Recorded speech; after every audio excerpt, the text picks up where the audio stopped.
Yo, what is going on, boys and girls? Welcome back to another video on my channel, and today we're going to be visiting PlayerUnknown's Battlegrounds. Now, I've done a previous video on this. If you haven't seen that, there will be a link in the description. Check that one out before you're watching this, 'cause this is like an updated opinion video. There's been lots and lots of different patches since I did that video. The popularity on this game has skyrocketed like flipping crazy.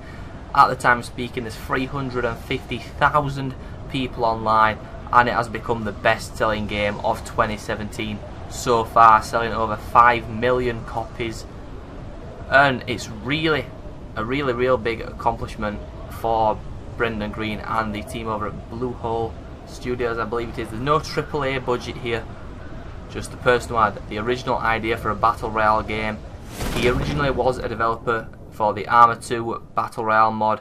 Then H1Z1, the Daybreak Games, they recruited him to be the lead consultant, I believe, for King of the Kill. He didn't like the vision the Daybreak Games had left. Didn't start his own studio. He did in a sense, but he joined Blue Hole and published this game, and again, as you know, it's gone from strength to strength. Only released in April, which makes this even crazier that it's managed to outsell AAA games like Tom Clancy's Ghost Recon Wildlands.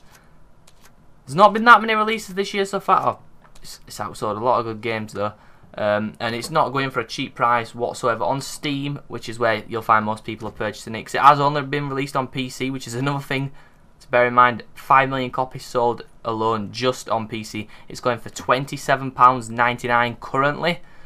Which is about $35, $40. So they're not slapping a cheap price tag on to get people to buy it. The gameplay alone has pulled in so many people. The unique concept of the Battle Royale, they've just done it so realistically and so immersive compared to the arcade-ish shit show that is H1Z1 King of the Kill. I mean, I don't know who made King of the Kill the name for that game, but someone got paid thousands for making that name, and I could have been sat on the toilet with a notepad and I could have made a better name than that in 2 minutes. Without further ado, I'm going to jump in. We're going to see what I believe can be improved, and just the general breakdown of why this game is so fucking popular and so many people are investing hundreds upon hundreds of hours in this fucking game. Now, the first point I want to make about PlayerUnknown's Battlegrounds is the drops. When you compare it to a game like H1Z1 King of the Kill, which is its only real competitor in this genre, those two are flying away. King of the Kill, as we're speaking, has got 100,000 on, this got 350,000, so it is pretty much dominating the market, say it released a couple of months ago. The drops in this game completely change how you play the game. You have the choice of dropping on one of two islands, both linked up with bridges, but on H1Z1 King of the Kill, you are just randomly dropped and you can be fucked from the first drop you put in. You could be miles away from the zone, and you could also land next to multiple other people. Now in this, it adds a huge element to squad play. You could pick to drop the edge of the island, make your way inwards, and avoiding conflict altogether until you get down to the last 10 people. Then you encounter combat when it is needed to kill other people to win the game, and I really love this element myself. Again, another area it beats out King of the Kill drops. In my opinion, combat is also a lot more fluent, not as arcadey. Now I understand lots of people play King of the Kill for the arcadey feel. Personally, it's not my taste, and Battlegrounds wins for me on combat, and I'll name it exploration, or for short, drops. Now let's talk about early access games in general. Not many people trust these developers with their money anymore after the amount of cons and scams that have been produced throughout early access games. Not many people are trusting them with their hard-earned cash. Now, if you look at the amount of updates Battlegrounds has had since release, 1 or 2 a month, with multiple patch notes, tons of new weapons being added, tons of new content, and they have currently just announced a zombie mode for it. Now, I'm not the biggest fan of zombie mode. I think it should stay as a PvP orientated game. One thing I would encourage is adding a more dangerous environment, so storms, what can damage your player. Currently there's just bomb zones, which when you walk into, literally I've never died in one. I've walked through 30-40 bomb zones. A bomb has never fucking hit me. Bomb zones show up red on the map and multiple bombs just start dropping. Now, I've never understood that. There's no planes going across or anything. These It's like people just shooting fucking mortars and they landed in this red zone. I believe they could have had something like bears in. Let's say, for example, it's a contaminated radiation zone. We could put in mutated bears, wolves, things what can make you be aware. Apart from just being other players, it will disencourage people from camping. So if there's environmental things what can kill you, and animals, people will not camp as much, which will freshen up the gameplay. Now the gameplay is very good as is, but we are seeing a lot more campers as the popularity of the game rises, which may stop some people from purchasing when they're seeing their favourite YouTubers and Twitch streamers just get camped out. I think, for example, in one of these clips that I'm going to show you, I run upstairs and there's just a dude sat, laid at the floor, aiming at the door. Now, myself, I have camped quite a lot in this game. It seems necessary if you want to get a good rating. Now, one thing I don't give a fuck about rating. I just want to go in, get as many kills as possible, and have a fun time. But when you find yourself looking for a group on Discord, lots of them will be typing in what's your rating in the chat, and if your rating isn't above, like, let's say 2,000, they won't fucking play with you. Some people are so fucking stuck up in this game, it is unbelievable. The loot system is a huge part of Battlegrounds.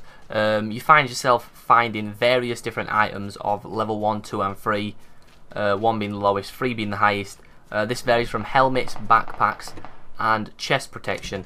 Now, obviously a backpack level 3 will allow you to carry more items than a level 1 backpack, and a level 3 vest can sustain more bullet shots than a level 1 vest. Same goes for the helmet. I believe level 1 helmet is 1 shot to the head from very far away. If it's up close, it's going to wipe you out anyway. Level 3, I believe, is 2 shots from pretty close range, and 2 is 1 from close range, and you can survive.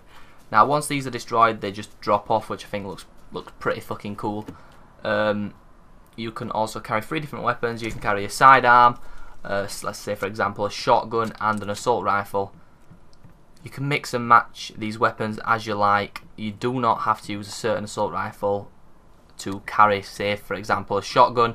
There is also lots of different ways to heal yourself in this game. So you get your standard bandages, your first aid kits and your med packs. And you've also got energy drinks and painkillers. Now, bandages and med kits only heal you up to a certain amount, and then for that last, I think it's quarter of your health, you need to use an energy drink or a set of painkillers. Now, this is a good idea because it stops people just camping in a corner, bandaging up. So once you've shot someone, you can really go in for the kill, because you know if they ain't got any painkillers or energy drinks, they can't heal past that certain point, which gives you that sort of feeling of pouncing on someone who's wounded like you're a fucking wolf. And the feeling you get when you kill someone in this game is the best I've ever had in a battle royale game. To be honest with you guys, I've never really liked a battle royale game. When I played this, it felt very tactical, similar to Arma 3. Now, for those of you wanting to just, if you want to buy this game just to jump in and play it, yes, you can just jump in, play a game, back out. I do find there is a pretty steep learning curve to this game, as you just saw right there. You need to get in, get the best guns, get the fuck out. I went for like 6 buildings right there and I only managed to find a fucking pistol. If you are new to this game, try and stick to the outskirts of the zone when it is closing in. Pick up the best weapons you can. Do not go straight to the centre, which is a mistake myself and many other new players make. You're basically a sitting duck. Once you're in the centre and all the people are running and rushing from outside the circle, maybe they're outside the circle and they're all pushing in, you're a sitting duck. You're sat in the middle. They will just form a circle around you and absolutely blast the shit out of you. And that stands pretty fucking true. Or so it did for me. I just got absolutely fucked up the first couple times I played. The 3 game modes, there is solo, duo and squad. Now, I believe they should be adding a 3-player mode pretty soon, because when you play squads and say you've got you and 2 of your friends and you search for one last player, 9 times out of 10 you're not going to find that last player and you're just going to end up playing with your friends, and that puts you at a disadvantage of having one less player than the rest of the squads. Now, you can just hope that you come up against shit squads, but you're going to be outnumbered anyway you look at it, as long as, unless one of the other squad's teammates is just fucking stupid and they end up killing themselves. Yeah, you're looking at a disadvantage. My personal favourite game mode is duos. Like I said earlier in the video, if you are struggling to find teammates, if you go on Reddit and search PUBG, which stands for PlayerUnknown's Battlegrounds, there is a Reddit group you can join on there. They will give you the Discord link and you can join. There's thousands of people on the Discord server. I've met tons of people who I currently play with on Discord. That's the easiest way to find people to play this game with. Saying that, if you've got Steam, if you've got more than like 10 friends, you're going to find a lot of your friends have bought this game just because it's been selling so well. It's been the best seller on Steam for the past 2.5 months. The game is very fun. I'll get that out of the way straight away. The game is the most fun I have had on Steam on any multiplayer game for the last 2 years. I was pretty addicted to Elder Scrolls Online for a while, and since this has come out, I've found myself playing that game twice, even with the new DLC which came out for it. So if you're on the fence about buying PlayerUnknown's Battlegrounds, please pick it up, give it a try. If you don't like it, you can always get a refund as long as you purchase directly through Steam. Let me know in the comments if you are thinking of picking this game up. If you want any more information, hit me up on Twitter, which will be linked below. I love you all, and I will see you all tomorrow with another Battlegrounds video. I ain't been getting high. Well, maybe a little, baby, I don't wanna lie. I know when you text me, girl, I don't always reply. Well, you're not an angel either, you can't even fly. I know this, you think that you know shit. All this shade that's coming at me, I wonder who throws it. They can't see the vision, boy, they must be out of focus. That's a real hot